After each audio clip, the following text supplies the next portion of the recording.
Hi, my name is Nathan Kane. You're watching the RevengeBot YouTube channel. Today, I'm going to tell you one of the most shocking stories of strategic revenge and how it walked the razor's edge between justice and criminal genius. This is the true, chilling story of Brandon Miles, a man betrayed in the most brutal way possible, who decided to get his revenge legally. Or so it seemed. I was 34 when I realized I'd spent my entire adult life trusting the wrong person. Jason, Trent, and I had built our careers side by side. We met in college, shared an apartment in New York during our internships, and landed jobs at the same finance firm straight out of grad school. We were like brothers, or so I thought. For over a decade, we climbed the ladder, he in business strategy, me in finance. We co-founded a boutique financial consultancy, and within 5 years, we were handling multi-million-dollar clients. Our name was everywhere, Trent and Miles Advisory Group. But while I was handling spreadsheets and operations behind the scenes, Jason was charming boardrooms and clients, soaking up credit I didn't mind sharing, until I saw what he really thought of me. It all started with a meeting I wasn't invited to. Our biggest client, an international logistics giant, held a major review in Chicago. I had built their entire risk model from scratch, yet Jason said the client wanted just him to present. I believed him, until an intern, confused, forwarded me an internal memo titled, "Brandon out, full control to JT." I froze. When I confronted him, he smirked. "You're good, Brandon, but they don't want math. They want charisma. This is just business." He was cutting me out, and I wasn't just hurt. I was done being naive. Things got worse, fast. Within 2 months, Jason manipulated the board into signing off on a new partnership deal that conveniently diluted my equity. Suddenly, I no longer owned 50%. I owned 11%. The final blow came when he accused me of financial irregularities. Me, the guy who did the books. He handed HR doctored spreadsheets and a fabricated Slack conversation. Overnight, I was suspended pending internal review. It didn't matter that I was innocent. Perception was everything in our world. The industry assumed I was guilty. My LinkedIn blew up with curious whispers. Clients ghosted me. My fiancée, yes, my actual fiancée, Kristen, left me within a week. Said I'd humiliated her. Jason stole my company, my reputation, and he'd gotten away with it. At least, that's what he thought. I went dark. No calls. No posts. I moved back to my small apartment in Queens, started freelancing under a fake LLC, and began documenting everything. See, Jason made one mistake. He assumed I was finished.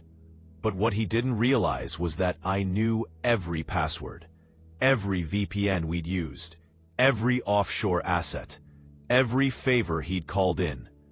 I had the keys to the kingdom. And while he was publicly flexing his new partnerships, I started researching the legal boundary of revenge. How far could I go without crossing the line? That question became my obsession. I hired a digital forensics expert named Fiona, brilliant, discreet, and hungry for a challenge. We combed through years of financial records Jason thought he'd erased. Turns out, he was guilty of real fraud. He'd been cooking client results, inflating asset valuations, even submitting forged compliance reports. But here's the trick. I didn't go to the SEC. Not yet. Instead, we created a digital breadcrumb trap, a set of anonymized leaks sent to investigative journalists that made it look like Jason was slipping, without directly accusing him. Within weeks, buzz started online. Reddit, finance blogs, LinkedIn leaks, rumors of fraud, manipulation, and insider trading, all leading back to Trent and Miles. Jason panicked. He publicly denied everything, even threatened to sue. Which is exactly what I wanted. Once the rumor mill started churning, I struck the first real blow. Using shell companies, I hired ghostwriters to create 5 expert financial op-eds about compliance integrity, each subtly implying how companies like Jason's could manipulate audits. Then, I published an anonymous Medium post titled, "The Illusion of Trust," a former insider's tale of corporate deceit. The post went viral, not because it named Jason, but because the details were too specific. People connected the dots. Clients dropped him. Investigators got curious. Employees started sending me whistleblower info. One anonymous email, a screenshot of Jason bribing a regulatory consultant for a false audit pass.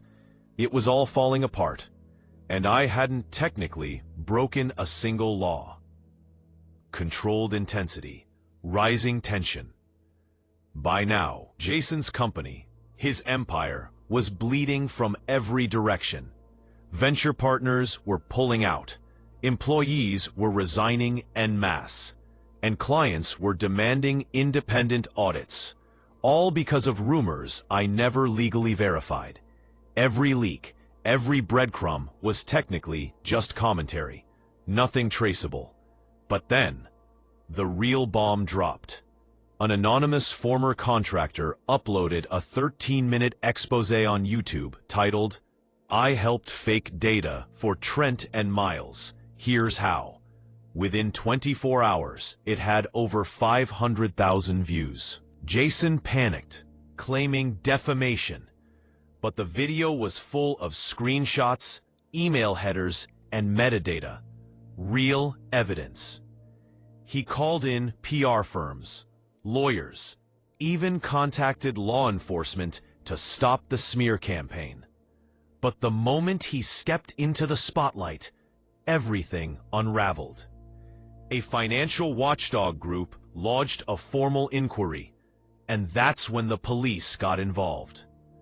It was a Friday morning when it hit the news. Jason Trent, CEO of Trent and Miles, detained for questioning in financial fraud probe.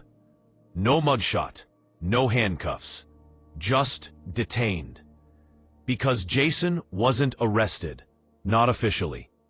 He was questioned, based on leaks, based on whistleblower tips, none of which I directly submitted. See, that was the line. I never told authorities. I never impersonated anyone. I simply shared the truth with the public, and they did the rest. Jason spent 72 hours in a private holding room. He was released, but his career finished. Clients filed civil suits. 2 of his investors sued him for fraud. The company liquidated within months. He lost it all. And still, I hadn't broken a single law. Now here's where the story blurs the line between justice and manipulation. Was what I did ethical? I didn't hack. I didn't threaten. I didn't fabricate. I used facts, strategically, publicly. I knew the exact pressure points to push and when to let others do the rest. Lawyers call it a passive information warfare tactic. Nothing criminal, but morally, it's a murky swamp. Some said I should have taken it to the courts. Others said I was a genius. But to me, I was just a man who lost everything and refused to go down quietly. And remember Kristen, my ex-fiancée? She called me a month after the collapse. She said, "Did you do all this?" I stayed silent. Then she whispered, I hope you did. Ironically, I ended up in court anyway. Not as a defendant, as a witness. One of the clients who'd been defrauded sued Jason personally. I was called to testify because I had the original compliance data. The files Jason had altered.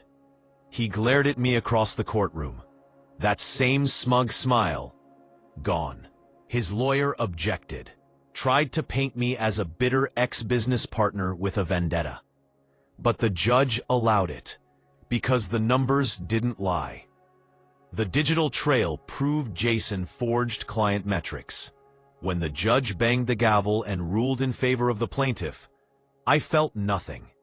Not joy, not revenge, just relief. I'd set the dominoes in motion, but I hadn't pushed the final piece. Months later, I received a letter from Jason. Just 3 lines. You always were smarter, but you'll never be clean. We both know that. I read it once, then twice. And you know what? He was partially right. I didn't win clean. I played by the rules, but in a way that bent every moral boundary. But unlike him, I never lied. I didn't steal, I didn't cheat, and I didn't forge. I simply exposed him, bit by bit, truth by truth. And in the end, he was buried by his own actions, not mine. Revenge is a tempting concept. It whispers that justice can be taken into our own hands. But the truth? Revenge isn't about winning. It's about control. And the best revenge isn't illegal. It's undeniable. Today, I run a small firm helping whistleblowers protect themselves from retaliation. And sometimes when they ask me how I got into this, I just smile. Because no one ever suspects the quiet guy in the corner until it's too late. If you stayed with me until the end, thank you. This has been Nathan Kane on the Revenge Bot. Was this justice or manipulation? Was Brandon a hero or a silent villain? Comment below and let me know where you draw the line. And don't forget to like, subscribe, and hit the bell, because next time we're diving into another real-world revenge tale that walked right up to the edge of the law and maybe over it.